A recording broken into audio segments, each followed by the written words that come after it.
very much for speaking with ANI. So I'll begin by asking you, how do you look at the Russian president's India visit, given the fact that it would be his first visit to India after the Russia-Ukraine war, and what are your expectations from the visit? His visit is a reaffirmation of our long-standing, deep-rooted and multifaceted partnership, and this is taking place amidst shifting global dynamics. It also, in a sense, asserts our strategic autonomy because it shows that our foreign policy positioning and decisions are based on our own national interest and are not subject to external pressures. So it is an affirmation of our independent and pragmatic foreign policy approach. Right. So, how should India balance its engagement with Russia alongside its growing ties with the United States and other Western powers, and with Trump being in power again and his tariff threats? How significant will this visit be? Well, I think it would be an important one because, as you well know, strategic autonomy and multi-alignment are cornerstones of our contemporary foreign policy tradition, and we take pride in our independence of judgment and action. And we engage with all powers on the basis of our own national interests, not outside pressures or outside bloc politics. So we favor a multipolar, a polycentric world, and it is in that context that we need to see, one, this visit, and two, how our ties are growing with USA and with Russia and with other Western nations. As regards Trump being in power and his tariffs, a transactional Washington, in fact, increases the value of our having diversified partnerships. Uh, we the tariffs that are being imposed are uh, really unilateral efforts. Normally, these would have been worked out through the WTO system, but that option is not there anymore. And let's see how they end up. But the intention is not to create problems, but to find solutions which are helpful to our relations, both with Russia and with USA. Right. So you have served as an ambassador to Moscow, and during your ambassadorship, defense cooperation between India and Russia transitioned from largely buyer seller to more joint research production. And since Russia has historically been a key defense partner for India, how do you see defense collaboration evolving now, particularly with India's focus on self reliance and indigenization?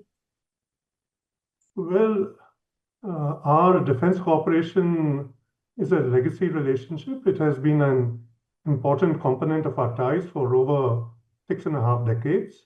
And it has evolved over time, as you pointed out, from a buyer-seller framework. Even when I was there, we had started joint design, research, development, and production of advanced defense technologies and systems. As you know, we manufacture Russian weapon systems under license, the Su-30 MKI, the T-90S, the BrahMos supersonic cruise missile, and the latter is actually a great example of a world-class weapon and a practical example of Make in India and undertaken in cooperation with Russia.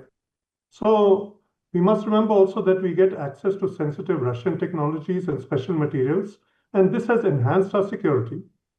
At the same time, when we look at defense cooperation in recent years, our important partners have also been USA, France, even in the past, whether we had Jaguars or Mirages or Bofors or systems from other countries beyond Russia, we always went for what we thought was the best at that moment in time.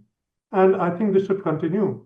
And even now, if you look at it, we need to examine offers that are there in a very hard-headed manner, bearing in mind that we are much better off manufacturing domestically ourselves. So one would look at the quality, the price, the technology being transferred, spares availability. All of these become very important.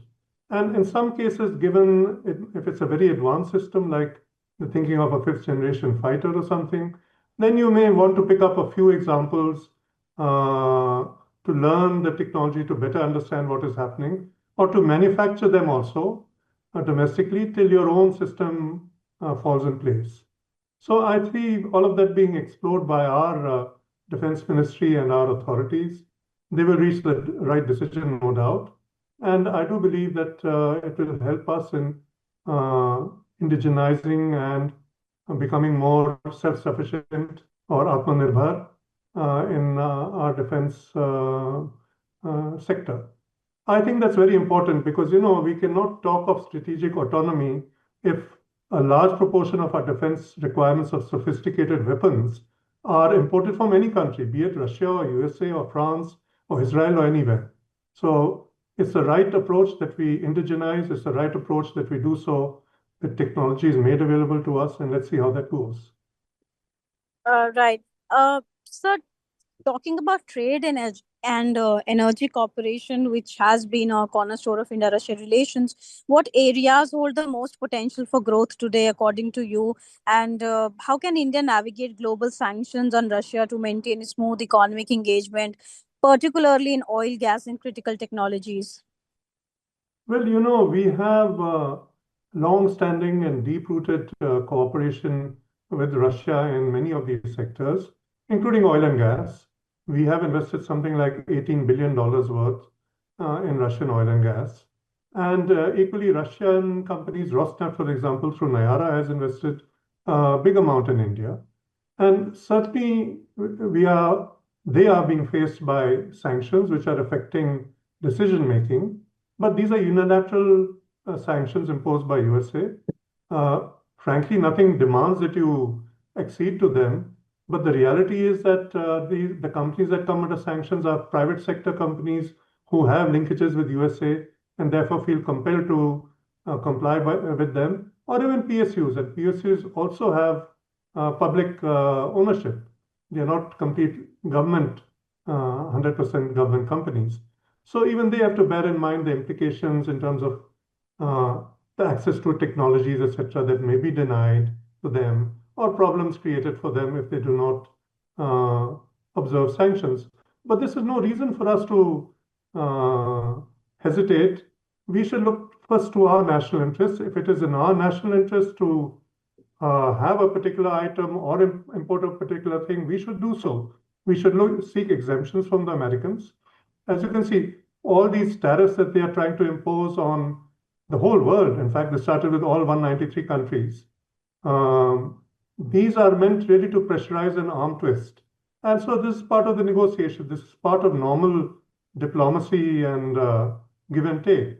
I used to be Minister of Commerce in Washington, and this is what we used to do with the then Republican setup, talk about how much tariffs on which item and what we can reduce or maybe not. And that was part of normal give and take. So it isn't that we should get worried to the extent that we say, oh, the tariffs are there and therefore we have to run away. We should find solutions, as we say, through dialogue and diplomacy. That's what diplomacy is all about. Right. Just a last question.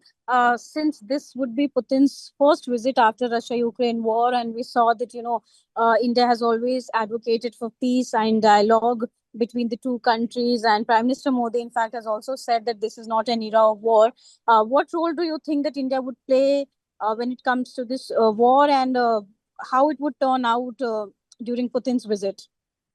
But we have no role in that war, nor should we have one. We would like it to end peacefully. It's in the interest of both countries. We have repeatedly pointed out the importance of dialogue and diplomacy. And actually, I am happy that there is a move towards that. As you know, the US President met with the President Putin in Anchorage. That is diplomacy, and the discussions, that is dialogue. And after that, there have been exchanges.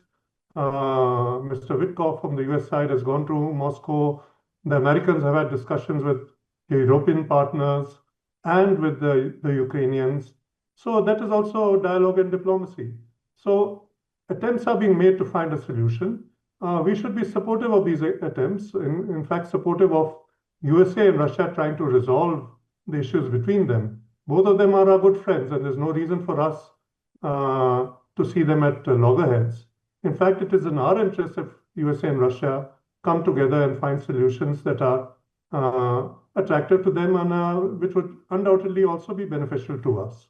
So, yeah, let's go down the path of dialogue and diplomacy, and let's hope that this interaction that has opened up between USA and Russia at the very highest level leads to solutions that are peaceful, etc. As to our role, I think unless we are asked, we shouldn't venture to play a role. The dialogue and diplomacy is underway. Only if we are asked, because as you know, when someone tries to mediate in our things, also we say, hey, only upon request. We are not interested in any mediation on anything. So similarly up here, I think if we are asked, we can provide some support and solutions, but the process is underway of talking to each other, of finding diplomatic solutions. Our aim should be to encourage it and to help it move forward. And if requested by both sides, certainly I'm sure our good officers would be there.